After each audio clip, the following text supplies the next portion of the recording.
Vamos passar agora para o terceiro item da nossa explanação de hoje.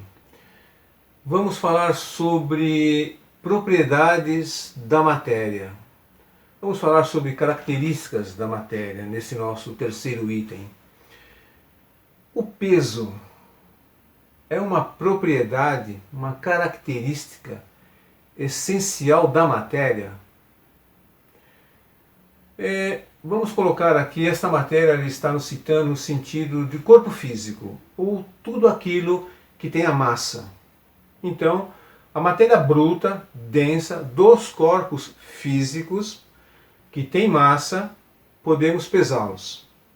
Mas a matéria etérea, sutil, retirada do fluido universal, é imponderável.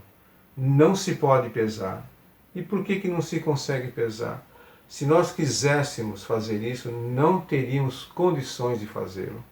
Não há nenhum tipo de equipamento físico-científico que possa, primeiro, identificar esta matéria sutil, sublime, para depois conseguir saber o peso dessa matéria. A matéria primitiva, aquela que deu origem a tudo, da qual Deus tirou todas as outras matérias para fazer toda a sua criação. Essa matéria primitiva é formada de um só ou de muitos elementos? A matéria primitiva é formada de um só elemento primitivo. Porém, as demais matérias, as secundárias, são transformações da matéria primitiva que provém do próprio Criador. Somente Deus tem essa ciência de transformar, tirar da matéria primitiva, que tem apenas um único elemento, tirar desta matéria as outras matérias secundárias para fazer toda a sua criação. E como se originam as diferentes propriedades da matéria primitiva? Elas se originam através de modificações, pelas vibrações que as moléculas elementares da matéria primitiva sofrem em determinadas circunstâncias de cada situação que ela se faça necessária. Essa matéria primitiva sofre determinadas variações, transformando-se em sólida, líquida, gasosa, etérea, sutil, viscosa, tudo o que for preciso para atender todas as necessidades do universo e da criação. Ela se transforma em vários tipos de matéria. O sabor, o odor, as cores, os sons, as qualidades venenosas e salutares são modificações de uma única e mesma substância primitiva? O Espírito da Verdade responde a Kardec: sim, sem dúvida, e só existem pela disposição dos órgãos destinados a percebê-las. E aqui o Espírito da Verdade se refere a nós encarnados, que podemos sentir tudo isso, podemos perceber tudo isso através das sensações pelo paladar, pelo olfato, pela visão, pela audição e pelo tato. Deus preparou tudo para nós, para que nós pudéssemos apreciar da melhor forma possível toda a sua criação e pudéssemos perceber todo o amor que o Pai tem por todos nós, seus filhos. A matéria primitiva é capaz de passar por todas as modificações e adquirir todas as propriedades? O Espírito da Verdade responde a Kardec que sim. E é com isso que deveis entender quando dizemos que tudo está em tudo. Nunca devemos esquecer que a força de Deus está em tudo que existe e vive. A matéria primitiva, que circula em todo o universo, toma formas moleculares variadas de acordo com a vontade de Deus. E Deus sempre estará fazendo para todos nós, para toda a sua criação, tudo o que for necessário para manter a harmonia do universo. As moléculas têm uma forma determinada? Será que as formas moleculares elas têm uma certa forma? O Espírito da Verdade diz assim a Kardec: sem dúvida que as moléculas têm uma forma, mas não a podeis apreciar.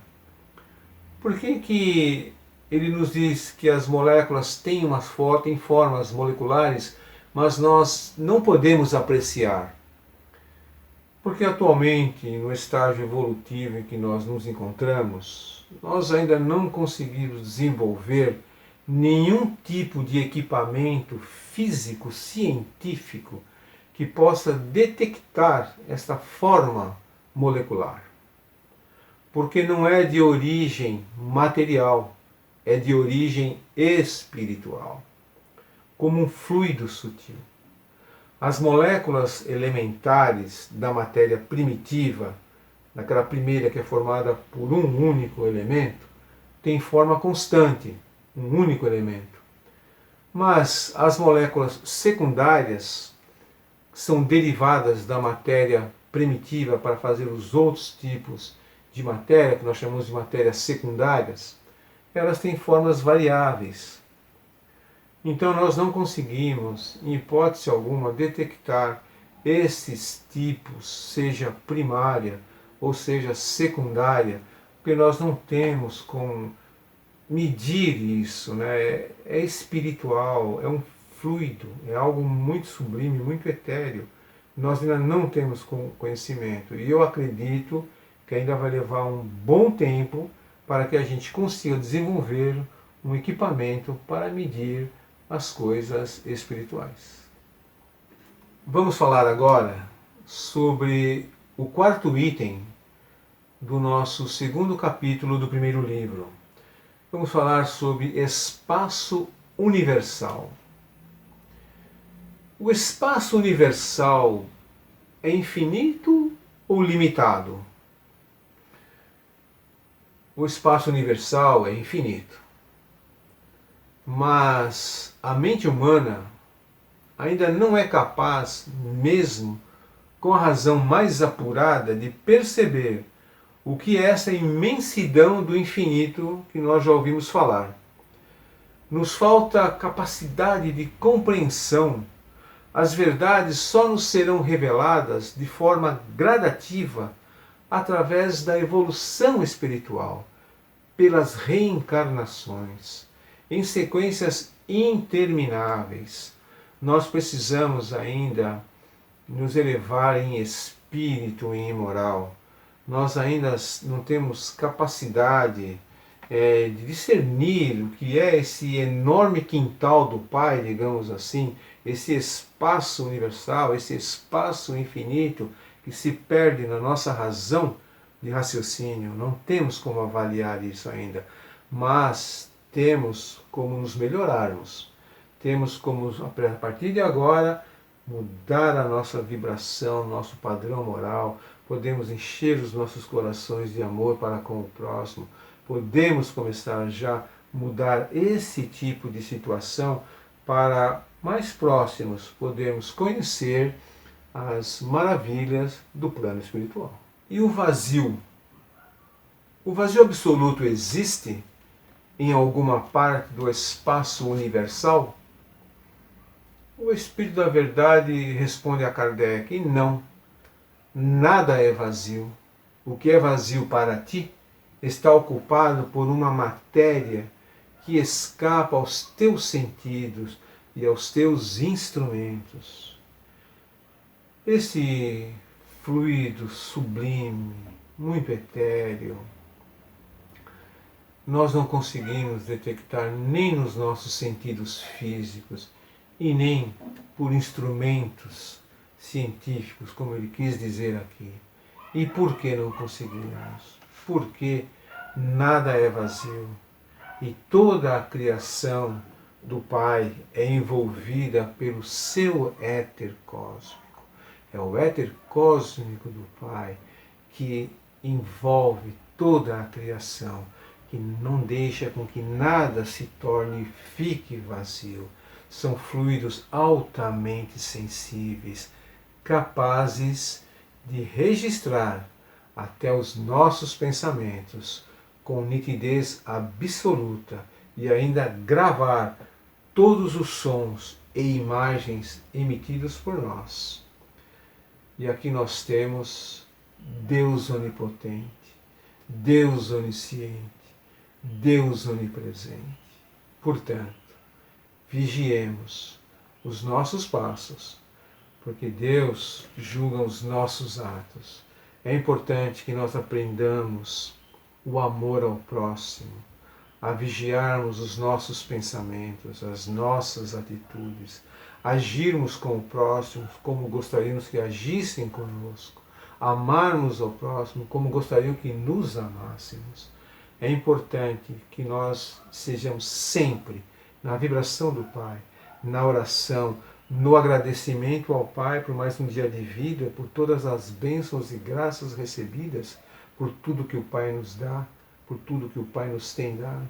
A oração matinal é um respeito para com o Pai e isso nos aproxima de Deus. Oremos cada um de nós à nossa maneira, porque o Pai nos criou, fomos originados pelo amor do Pai. Ninguém melhor do que o Pai para entendermos o que queremos agradar ao Pai.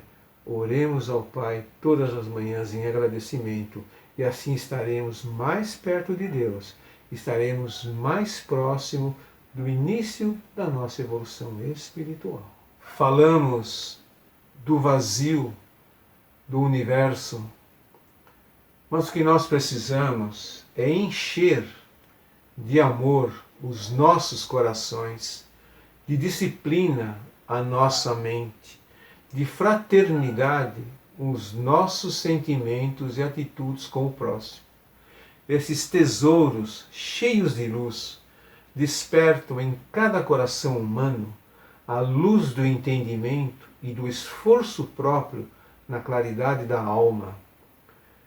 Que Deus nos abençoe em mais esta reencarnação abençoada aqui na Terra. No próximo encontro, vamos expor o 3º capítulo do Livro dos Espíritos. Vamos falar sobre a criação, vamos falar sobre a formação do mundo, dos seres vivos, da raça humana, da pluralidade dos mundos. Foi um prazer estar com vocês. Nos encontramos em breve. Muita luz e muita paz.